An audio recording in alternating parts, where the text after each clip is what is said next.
नारद जी कहते हैं, जब 2 घड़ी की रात बाकी रह जाए तब तुलसी जी की मृतिका, वस्त्र और कलश लेकर जलाशय पर जाएं। कार्तिक मास में जहाँ कहीं भी प्रत्येक जलाशय के जल में स्नान करना चाहिए। गर्म जल की अपेक्षा ठंडे जल में स्नान करने से 10 गुना अधिक पुण्य प्राप्त होता है। उससे भी 100 गुना अधिक पुण्य बाहरी कुएं के जल में स्नान करने से होता है। उससे भी अधिक पुण्य बावड़ी में और उससे भी कई गुना अधिक पुण्य पोखर में स्नान करने से होता है। 10,000 गुना झरनों में और उससे भी अधिक कार्तिक में नदी स्नान का पुण्य होता है। उससे भी 10 गुना पुण्य वहाँ का होता है जहाँ 2 नदियों का संगम हो। और यदि कहीं 3 नदियों का संगम हो तब तो उस पुण्य की वर्णन ही नहीं किया जा सकता। स्नान से पहले भगवान का ध्यान करके स्नान के लिए संकल्प करना चाहिए। फिर तीर्थ में उपस्थित देवताओं को अर्घ्य आचमनीय देना चाहिए। प्रार्थना करके कहें, हे कमलनाथ आपको नमस्कार है। हे जलशाही भगवान आपको प्रणाम है।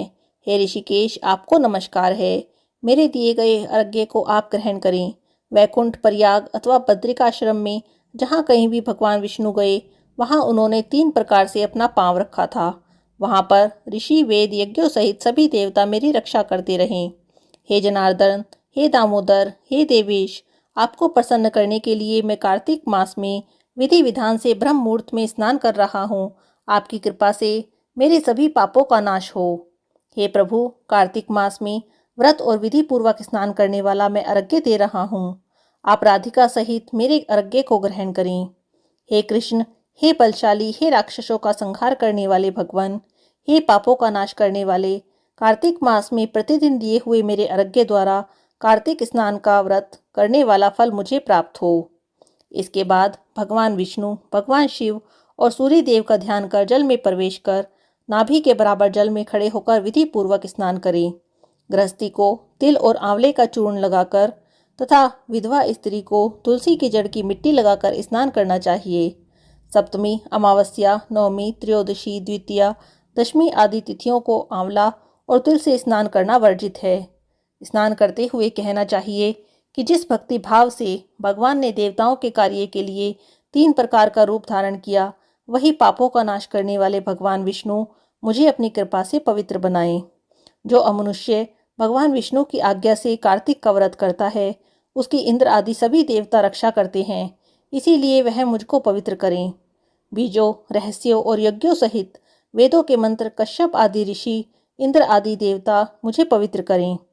अदिति आदि सभी नारियां, यज्ञ, सिद्धि, सर्प और समस्त औषधियां व तीनों लोकों के पहाड़ मुझे पवित्र करें। इस तरह कहकर स्नान करने के बाद मनुष्य को हाथ में पवित्री धारण करके देवता, ऋषि, मनुष्य और पितरों का तर्पण करना चाहिए। तर्पण करते समय तर्पण में जितने तिल रहते हैं उतने वर्ष तक पितृगण स्वर्ग में वास करते हैं। उसके बाद व्रती को जल से निकलकर शुद्ध वस्त्र धारण करने चाहिए।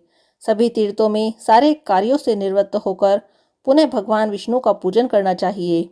सभी तीर्थों के सारे भगवानों का स्मरण करके भक्ति पूर्वक सावधान होकर चंदन, फूल और फलों के साथ भगवान विष्णु को अर्घ्य देना चाहिए। अर्घ्य का मंत्र इस प्रकार से है। मैंने पवित्र कार्तिक मास में स्नान किया है। हे विष्णु, राधा जी के साथ आप मेरे इस अर्घ्य को ग्रहण करें। तत्पश्चात चंदन, फूल और तांबुल आदि से वेद पाठी ब्राह्मणों का श्रद्धा पूर्वक पूजन करना चाहिए। बारंबार नमस्कार करना चाहिए। ब्राह्मणों के दाएं पांव में तीर्थों का वास होता है। मुख में वेदों का और समस्त अंगों में देवताओं का वास होता है। अपने कल्याण की इच्छा रखने वाले मनुष्यों को ना तो इनका अपमान करना चाहिए और ना ही इनका विरोध करना चाहिए। फिर एकाग्रचित होकर भगवान विष्णु की प्रिय तुलसी जी की पूजा करनी चाहिए। उनकी परिक्रमा कर उनको प्रणाम करना चाहिए। माता तुलसी से प्रार्थना करनी चाहिए, हे देवी, हे तुलसी, देवताओं ने ही प्राचीन काल से तुम्हारा निर्माण किया है। ऋषियों ने आपकी पूजा की है। हे विष्णु प्रिय तुलसी, आपको नमस्कार है। आप मेरे समस्त पापों को नष्ट करो। इस प्रकार जो मनुष्य भक्ति पूर्वक कार्तिक व्रत का अनुष्ठान करते हैं, वे संसार के सुखों का भोग करते हुए अंत में मोक्ष को प्राप्त होते हैं। कार्तिक मास महात्म्य कथा 6वां अध्याय समाप्त। नारद जी कहते हैं, हे राजन, कार्तिक मास में व्रत करने वाले के नियमों को अब मैं संक्षेप में बताता हूँ, आप सुनिए। व्रती को सब प्रकार के आमिष, मांस, उड़द, राई, खटाई, नशीली वस्तुओं का त्याग कर देना चाहिए। व्रती को दूसरे के अन्न का ग्रहण नहीं करना चाहिए। किसी से द्वेष नहीं करना चाहिए और तीर्थ के अतिरिक्त अन्य कोई यात्रा नहीं करनी चाहिए। देवता, वेद, ब्राह्मण, गायें, व्रती, नारी, राजा और गुरुजनों की निंदा नहीं करनी चाहिए। व्रती को दाल, तिल, पकवान और दान किया हुआ भोजन ग्रहण नहीं करना चाहिए। किसी की चुगली नहीं करनी चाहिए, निंदा भी नहीं करनी चाहिए। किसी भी जीव का मांस छूना नहीं चाहिए।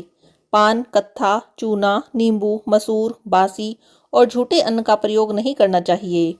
गाय, बकरी, भैंस के अतिरिक्त अन्य किसी पशु का दूध नहीं पीना चाहिए।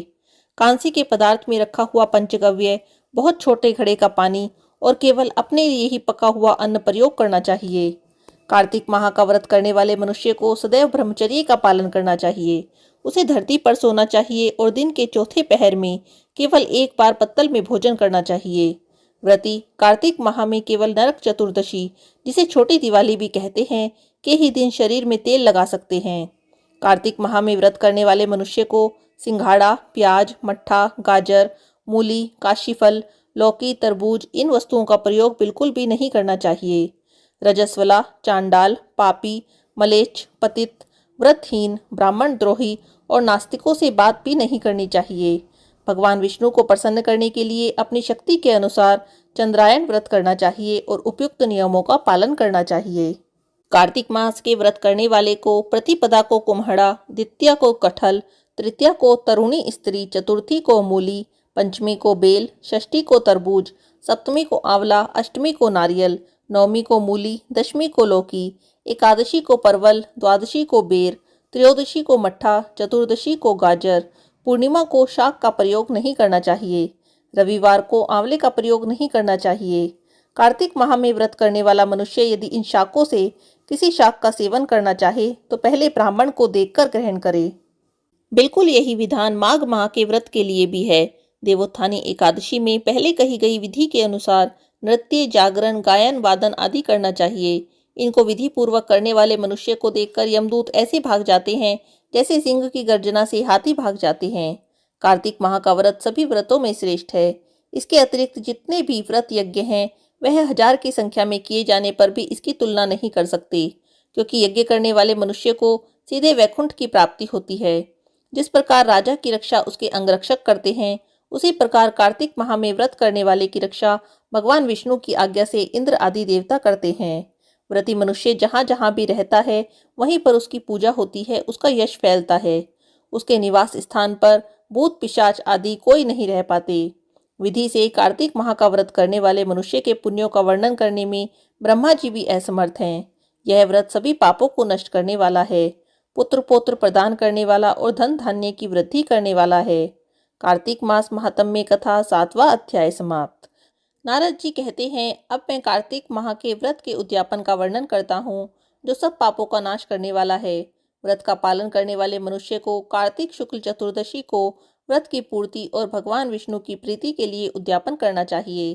तुलसी के ऊपर एक सुंदर मंडप बनाएं, उसे केले के खंभों से संयुक्त करके नाना प्रकार की धातुओं से उनकी विचित्र शोभा बढ़ाएं। मंडप के चारों ओर दीपक की श्रेणी सुंदर ढंग से सजाकर रखें। उस मंडप में सुंदर बंधनवारों से सुशोभित 4 दरवाजे बनाएं और उन्हें फूलों से और चंवर से सुसज्जित करें। द्वारों पर पृथक पृथक मिट्टी के द्वारपाल बनाकर उनकी पूजा करें। उनके नाम इस प्रकार से हैं: जय, विजय, चंड, प्रचंड, नंद, सुनंद, कुमुद और कुमुदाक्ष। उन्हें चारों दरवाजों पर 2-2 के क्रम से स्थापित करें और भक्ति पूर्वक उनका पूजन करें। श्री तुलसी जी की जड़ के समीप 4 रंगों से सुशोभित सर्वतोभद्र मंडल बनाएं। उसके ऊपर पूर्ण पत्र और पंचरत्न से संयुक्त कलश की स्थापना करें। कलश के ऊपर शंख चक्र गदाधारी भगवान विष्णु का पूजन करें। भक्ति पूर्वक उस तिथि में उपवास करें और रात्रि में गीत, वाद्य, कीर्तन आदि मंगलमय आयोजन के साथ जागरण करें। जो भगवान विष्णु के लिए जागरण करते समय भक्ति पूर्वक भगवत संबंधी पदों का गान करते हैं, वे सैकड़ों जन्मों तक पाप राशि से मुक्त हो जाते हैं। जो मनुष्य भगवान के निमित्त जागरण करके रात्रि भर भगवान का कीर्तन करते हैं, उनको असंख्य गोदान का फल मिलता है। जो मनुष्य भगवान की मूर्ति के सामने नृत्य गान करते हैं, उनके अनेक जन्मों के एकत्रित पाप नष्ट हो जाते हैं। जो भगवान के सम्मुख बैठकर कीर्तन करते हैं और बंसी आदि बजाकर भगवत भक्तों को प्रसन्न करते हैं और भक्ति से रात्रि भर जागरण करते हैं, उन्हें करोड़ों तीर्थ करने का फल मिलता है। उसके बाद पूर्णमासी में एक सपत्नीक ब्राह्मण को निमंत्रित करें। प्रातःकाल स्नान और देव पूजा कर वेदी पर अग्नि की स्थापना करें। भगवान की प्रीति के लिए तिल और खीर की आहुति दें। होम की शेष विधि पूरी करके भक्ति पूर्वक ब्राह्मणों का पूजन करें और यथाशक्ति उन्हें दक्षिणा दें। फिर उनसे इस प्रकार क्षमा प्रार्थना करें। आप सब लोगों की अनुकंपा से मुझ पर भगवान सदैव प्रसन्न रहें। इस व्रत को करने से मेरे 7 जन्मों में किए हुए पाप नष्ट हो जाएं और मेरी संतान चिरंजीवी हो। इस पूजा के द्वारा मेरी सभी मनोकामनाएं पूरी हों। मेरी मृत्यु के बाद मुझे अतिशय दुर्लभ विष्णु लोक की प्राप्ति हो। पूजा के बाद समस्त वस्तुओं के साथ गाय भी गुरु को दान में दे दें। उसके बाद घर वालों और मित्रों के साथ स्वयं भोजन करें। श्री हरि भगवान विष्णु द्वादशी तिथि को शयन से उठे, त्रयोदशी को देवताओं से मिले और चतुर्दशी को सबने उनका दर्शन और पूजन किया। इसीलिए उस तिथि में भगवान की पूजा करनी चाहिए। गुरु की आज्ञा से भगवान विष्णु की सुवर्णमय प्रतिमा का पूजन करें। इस पूर्णिमा को पुष्कर तीर्थ की यात्रा श्रेष्ठ मानी जाती है। कार्तिक मास में इस विधि का पालन करना चाहिए। जो इस प्रकार कार्तिक के व्रत का पालन करते हैं वे धन्य हैं और पूजनीय हैं। उन्हें उत्तम फल की प्राप्ति होती है। जो भगवान विष्णु की भक्ति में तत्पर होकर कार्तिक में व्रत का पालन करते हैं उनके शरीर में स्थित सभी पाप तत्काल ही नष्ट हो जाते हैं।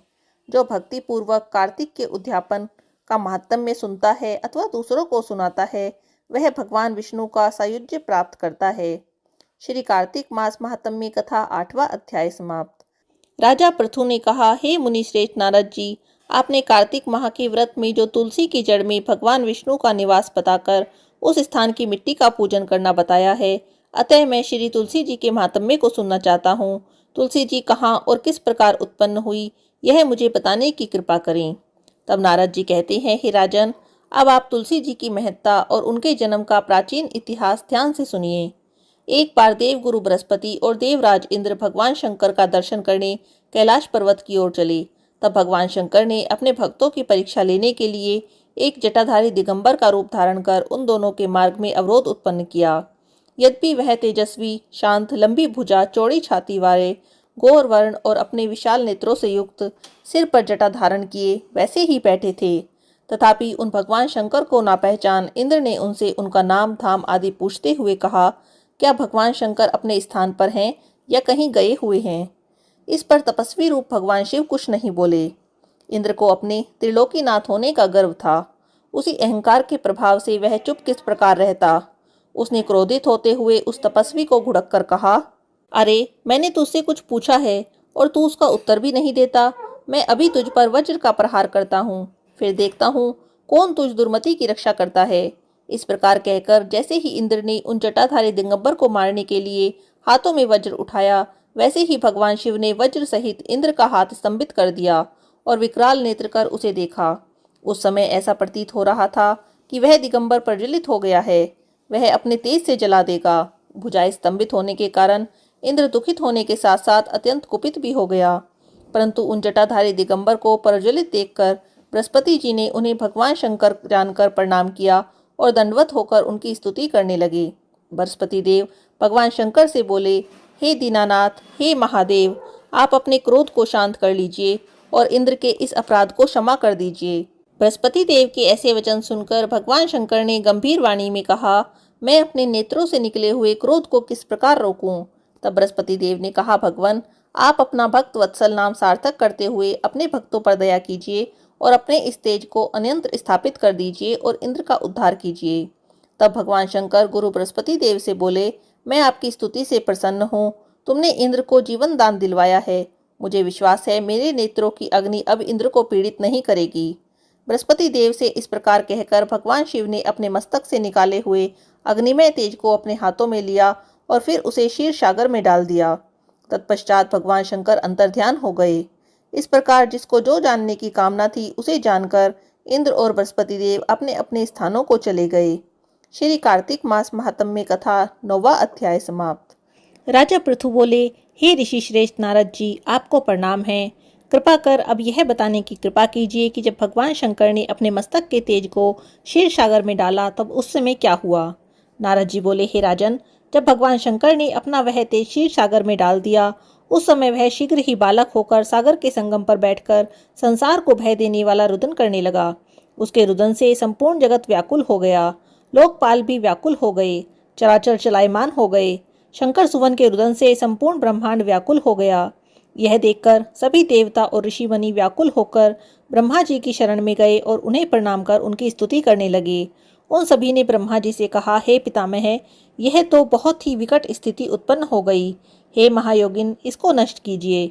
देवताओं के मुख से इस प्रकार सुनकर ब्रह्मा जी सत्यलोक से उतरकर उस बालक को देखने के लिए सागर तट पर आए। सागर ने ब्रह्मा जी को आता हुआ देखकर उन्हें प्रणाम किया और बालक को उठाकर उनकी गोद में दे दिया। आश्चर्यचकित होते हुए ब्रह्मा जी ने पूछा, हे सागर, यह बालक किसका है? यह शीघ्रता से कहो। तब सागर ने विनम्रता पूर्वक कहा, हे प्रभु, यह तो मुझे ज्ञात नहीं, पर मैं इतना अवश्य जानता हूँ कि यह गंगा सागर के संगम पर प्रकट हुआ है। इसीलिए हे जगत गुरु, आप इस बालक का जात कर्म आदि संस्कार कर इसका जातक फल बताइए। नारद जी कहते हैं, हे राजन, सागर पुत्र ब्रह्मा जी के गले में हाथ डालकर बार बार उनका आकर्षण कर रहा था। फिर तो उसने ब्रह्मा जी का गला इतनी जोर से पकड़ा कि उससे पीड़ित होकर ब्रह्मा जी की आंखों से अश्रु टपकने लगे। ब्रह्मा जी ने अपने दोनों हाथों का जोर लगाकर किसी प्रकार सागर पुत्र से अपना गला छुड़वाया और सागर से कहा, हे सागर सुनो, मैं तुम्हारे इस पुत्र का जातक फल कहता हूँ। मेरे नेत्रों से यह जो जल निकला है, इस कारण इसका नाम जलंधर होगा। उत्पन्न होते ही यह तरुण अवस्था को प्राप्त हो गया, इसीलिए यह सब शास्त्रों का पारगामी, महापराक्रमी, महावीर, बलशाली, महायोद्धा और रण में विजय प्राप्त करने वाला होगा। हे सागर, यह बालक सभी दैत्यों का अधिपति होगा। यह किसी से भी पराजित न होने वाला तथा भगवान विष्णु को भी जीतने वाला होगा। भगवान शंकर को छोड़कर यह सबसे अवध्य होगा। जहाँ से इसकी उत्पत्ति हुई है, यह वहीं जाएगा। इसकी पत्नी बड़ी प्रतिव्रता, सौभाग्यशालिनी, सर्वांग सुंदरी, परम मनोहर, मधुर वाणी बोलने वाली और शीलवान होगी। सागर से इस प्रकार कहकर ब्रह्मा जी ने शुक्राचार्य को बुलवाया और उनके हाथों से बालक का राज्य अभिषेक कराकर स्वयं अंतर्ध्यान हो गए। बालक को देखकर सागर की प्रसन्नता की सीमा नहीं रही। वह हर्षित मन से अपने घर आ गए। फिर सागर ने उस बालक का लालन पालन कर उसे पुष्ट किया। फिर कालनेमी नामक असुर को बुलाकर वृंदा नामक कन्या से विधि पूर्वक उसका विवाह करा दिया। उस विवाह में बहुत बड़ा उत्सव हुआ। श्री शुक्राचार्य के प्रभाव से पत्नी सहित जालंधर दैत्यों का राजा हो गया। कार्तिक मास महात्म्य कथा 10वां अध्याय समाप्त। हरे कृष्णा, राधे राधे।